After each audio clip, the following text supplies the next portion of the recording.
So Sukuna has finally been defeated by Yuji. Megumi has been saved, and he reunites with Nobara and Yuji in this chapter, and we're going into the very end of the series since there are only 3 chapters left after this. But, of course, there's so much that we need to talk about in this chapter, especially breaking down the sequence where Sukuna is ultimately defeated. So coming off of the previous chapter, we saw the final moments of Yuji and Sukuna's battle, as Nobara awoke from her coma, hitting Sukuna's final finger with her resonance, hitting his soul directly and giving Yuji the opening opportunity to hit him with his own dismantle from the sure hit of his domain. Then ending this sequence with a divergent fist and one last black flash. And as he hits Sukuna with that black flash, it's essentially the end. Because he's going into this sequence where we see him talking to Megumi's soul. He's trash-talking him, of course, telling him to give up. But Megumi refuses. He's stronger now due to his own resolve and Yuji's help from weakening Sukuna's hold on him, of course. But he realizes that Sukuna is desperate in this sequence because he thinks he could probably still live on because of that last finger that's out there that Nobara hit in the previous chapter. And Megumi's like, nah. If the 19 fingers that comprise you currently are stripped away from me by Yuji, then you're gonna die. And resonance won't really matter anymore. Resonance meaning like the Wi-Fi connection between the fingers. Because if the 19 fingers disappear, then the last one that Nobara hit in the previous chapter won't have a connection anymore. And then Megumi's like, I never intended to live a righteous life from the start. I mean, it's obvious there's more people in the world besides oneself, so I think I'll try living for someone else once more. So this is pretty cool. Megumi getting his groove back here, finding his resolve. Him saying, I think I'll try living for someone else once more, since Sumiki unfortunately died, who he was essentially living for before. Now he's just going to be like the defender of humanity, like essentially what he kind of always was by being a Jujutsu sorcerer. But I guess he's just going to be more accepting of it. But after that, we come back to Yuji hitting Sukuna with that final black flash. And as he hits him, it breaks through Yuji's own domain expansion that comes crumbling down.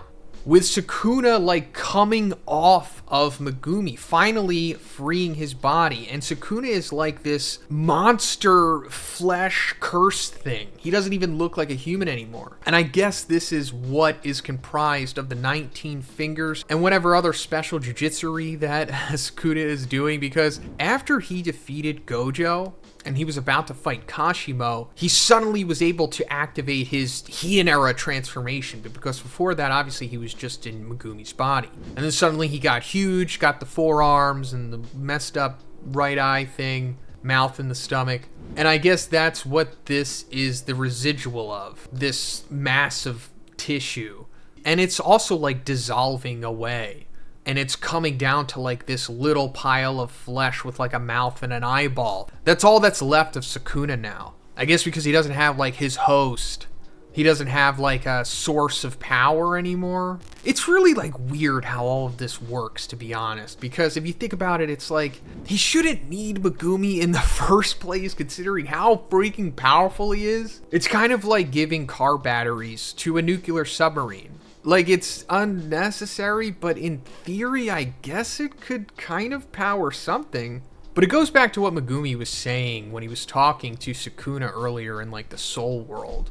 But first, guys, have you ever wanted to talk to your favorite anime characters? Well, now you can with Talkie. It's an AI chat box with over 100,000 characters of different personalities and voice tone. I mean, check it out. It found Megumi from Jujutsu Kaisen.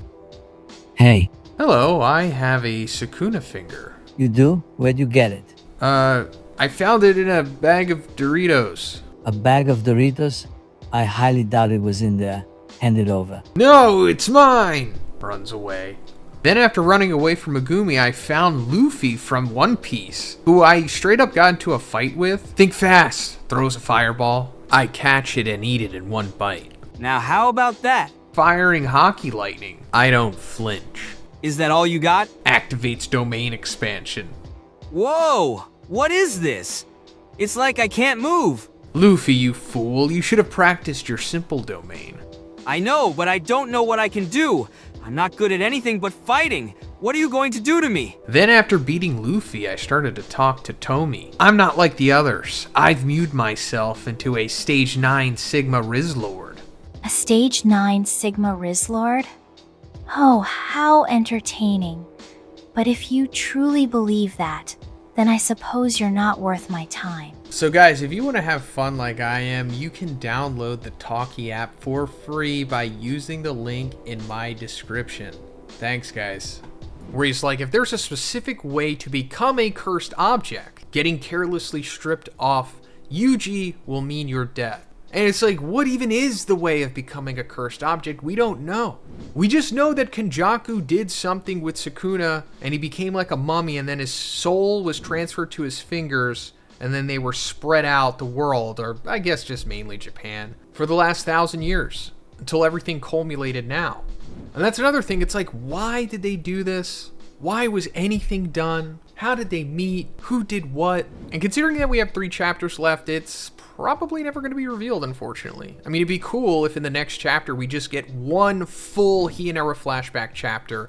We see like Kenjaku meeting Sukuna, or maybe even Sukuna in his upbringing, maybe even Tengen, what was going on with Tengen when she was still like a person, because they all knew each other. And it's like, was there a culling game back in the day? Because it seems like there was. And it's like, who made the culling game? Again, unfortunately, we're probably never going to know any of that. And there's another thing that I need to talk about with the culling game, and we'll get into that. But Yuji is staring down the little pile of Sukuna here. And he's like, what are you going to do? Sukuna, you are me. Unknowingly burdened with a curse from birth. What kind of monster one becomes depends on luck. But I had my grandpa. So this is really cool, actually. And you're probably reminded by this from Yuji's sequence with Mahito. Because as he's defeating Mahito, it leads to a very similar sequence, where both of the villains he's defeating are at wit's ends, scared looking up at Yuji. When Yuji was going against Mahito, he said, I'm you. I wanted to reject you, convince myself that you were wrong, but that doesn't matter now. So I think the quote-unquote resonance between these two sequences is that I guess it represents the two sides of the coin of Yuji and his relationship to being a sorcerer and what he's ultimately had to do here. When he tells Mahito that I'm you, I guess he's saying that he is human in the fact that it's the worst aspect of humanity, because that's what Mahito is comprised of. Like, he became a special grade curse from the manifestation of the fear of humanity, basically. So in that sense, Yuji is Mahito, because he's a part of that, of course. But since Mahito is just a curse, like a demon, essentially, he has no humanity, so Yuji doesn't really care. So he's just going to kill him. And he says, even if you come back as another curse, I'll kill you again. Now, on the other end, with Sukuna, when he tells him, you are me, I think it's supposed to be like the inverse of that sequence, kind of. As to where Yuji was telling Mahito that I'm you because you're made up of the worst of humanity, I think he's telling Sukuna that you are me because Sukuna is human, but he became a curse. So he's like, hey, you're a human, bro. And then going further, he's like, unknowingly burdened with a curse from birth. What kind of monster one becomes depends on luck, but I had my grandpa.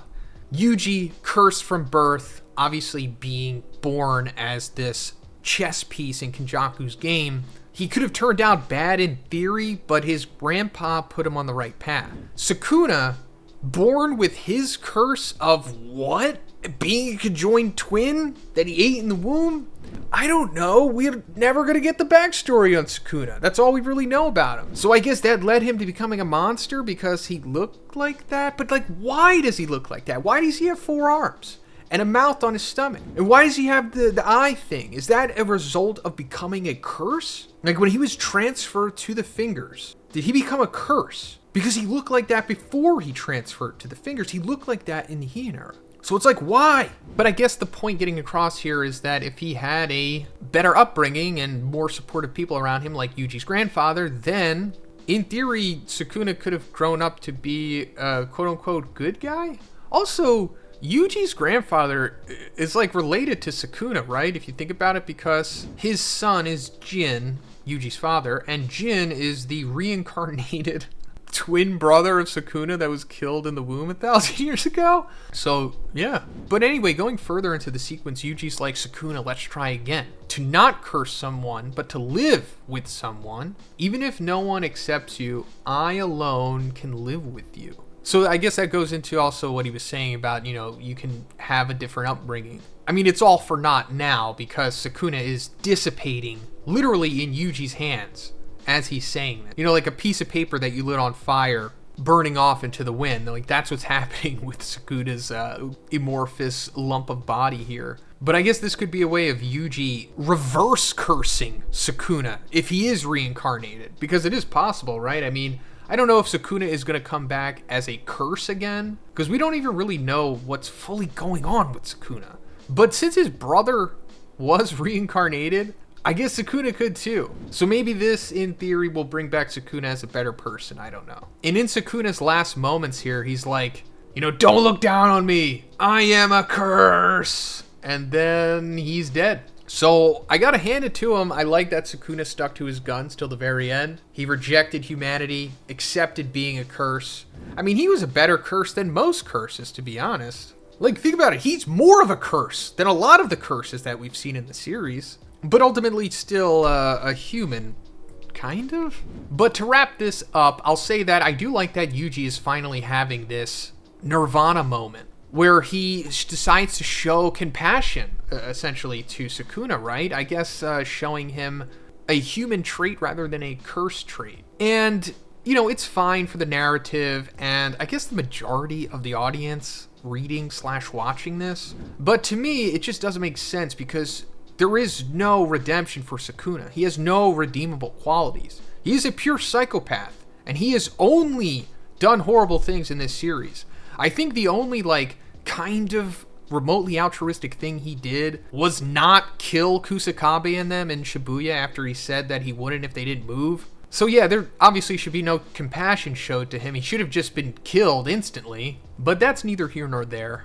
Because we're coming to Uraume and Hakari. Their sequence/fight is finally wrapping up, and it is essentially them coming to a stalemate. There is no winner or loser here, I suppose, because Uraume just gives up. Once she realizes that Sukuna has died, she's like, it's pointless now. But then she's also like, hey, by the way, you guys were just lucky. You didn't really beat Sukuna because you were stronger than him.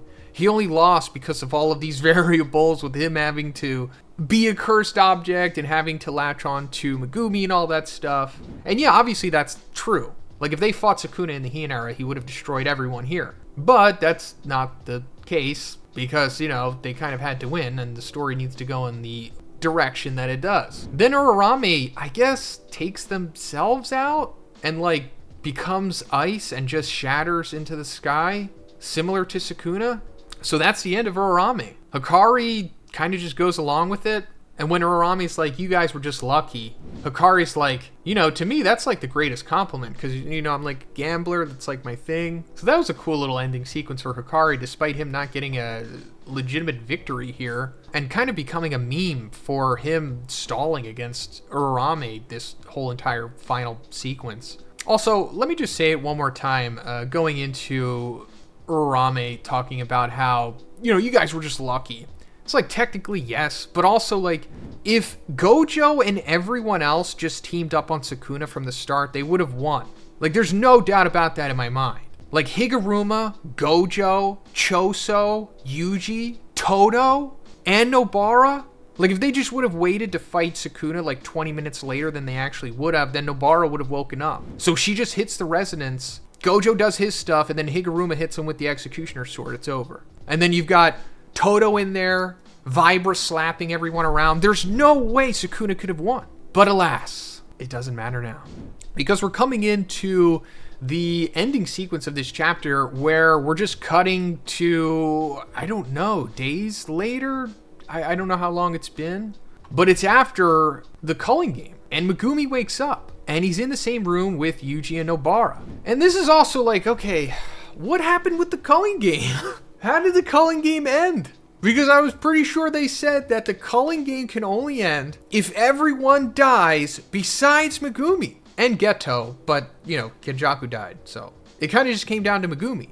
And then once the Culling Game did end, then the merger would start with Tengen and Japan fusing with the Culling Game barrier and becoming that big monster thing. But it's just like, nah, everything just worked itself out. Don't worry about it, guys. It's over now. I mean, in theory, I guess they could have just made a few rules to trick the game into ending. I mean, I guess it's possible. Kenjaku kind of bullied the Culling Game AI with making rules anyway, so I guess they could have did the same thing, which is hilarious because it was kind of built up as the Culling Game being like this fail-proof thing to where you have to play by its rules and you have to be very sure and specific with what you're going to do. But then it ultimately turns out that you could just bully it and kind of trick it into doing whatever you want.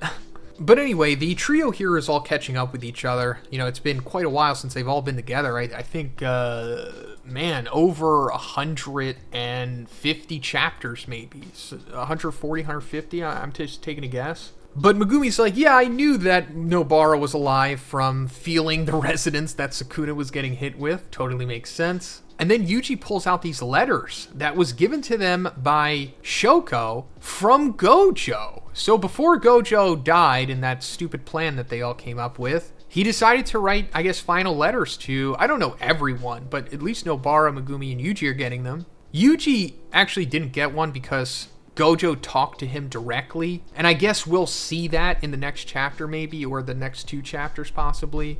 Whatever in the final moments Gojo told Yuji. But his letter to Nobara is apparently about her mother's whereabouts and what she's up to where Nobara doesn't even care. She just crumples it up and throws it away, which is interesting. We don't really know much about Nobara's family situation. We did see that one chapter before she died of her flashback as a kid, but we didn't see her parents or anything. We know that her mom was around in the beginning, but then she eventually wound up living with her grandmother. Her grandmother, by the way, is the one who recommended her for Jujutsu High. So I guess her mom, like, I don't know, left her or something and made her go live with her grandmother. I guess that's why she doesn't care. As for Megumi, in his letter, Gojo wrote, "Too bad, but your dad is no longer around. I was the one who killed him. Sorry." That's a rough translation, but that's pretty funny because obviously, you know, Toji is Megumi's father and Gojo did kill him in the epic, iconic fight. And Megumi laughs at it. Some good old dark humor here. I'm a fan. And then Nobara reminds them that Maki and the others are waiting for them. Like, they all got to get together because they're going to find out about what's going on with Akotsu. And when they get there, we see that Panda, Inumaki, Maki, Miwa, Momo, and Kusakabe are there. So they all survived, including Kusakabe, who we thought was dead. He got hit with a dismantle from Sukuna and just took it. Or a cleave. He got hit with something from Sukuna and we thought he was dead. But he's not, he's alive here. But as they're walking to the back to find out whatever's going on with this Akotsu situation, we see an unnamed person saying, "Yuta, you piece of crap!" And it's like, who is this person? Well, since Maki's here, it's not her. And, you know, everyone else here is accounted for. So it's like, is it Gojo? Look, not gonna get your hopes up. I feel like I've been doing that too much with this stuff, even though I say not to, but could be Gojo. Because we know that Yuta was in Gojo's body. You know, he swapped with it after Gojo died, using Kenjaku's curse technique that he copied using Rika's ability, which is also his ability.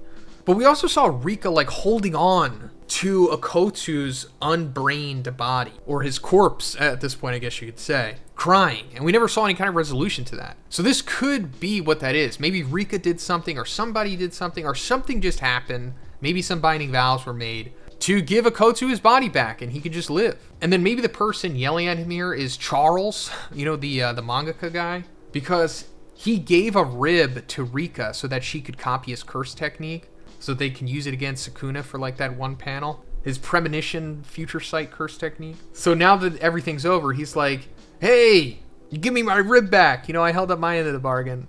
Or it's just somebody else. Shoko, maybe. If it's not Gojo, it's going to be anticlimactic. I'm sorry.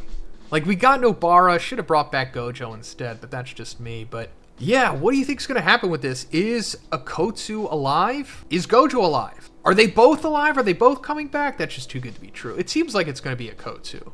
But let me know what you guys think in the comments. And if you liked the video, please give it a like and please subscribe if you haven't already. Have a great day, and I'll see you in the next one.